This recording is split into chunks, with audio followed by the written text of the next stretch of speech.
ये emergency fund क्या होता है, आइए समझते हैं। इमरजेंसी फंड यानी कि वो फंड जो आपके इमरजेंसी के टाइम पे आपको तुरंत यूज़ आए।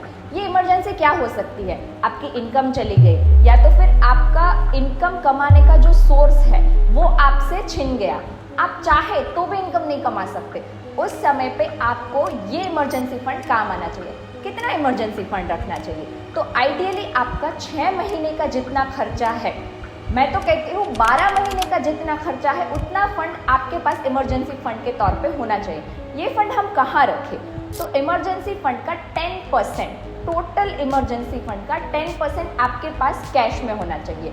20% ऑफ टोटल इमरजेंसी फंड आपके पास बैंक अकाउंट में होना चाहिए, जहाँ आप 2 या 3% मिनिमम रिटर्न कमा रहे हो वो भी चलेगा, लेकिन वो अमाउंट आप कभी भी जब भी चाहे तभी आप डेबिट कार्ड यूज़ करके तुरंत ही एनकैश करके आप यूज़ में ले सकते हो।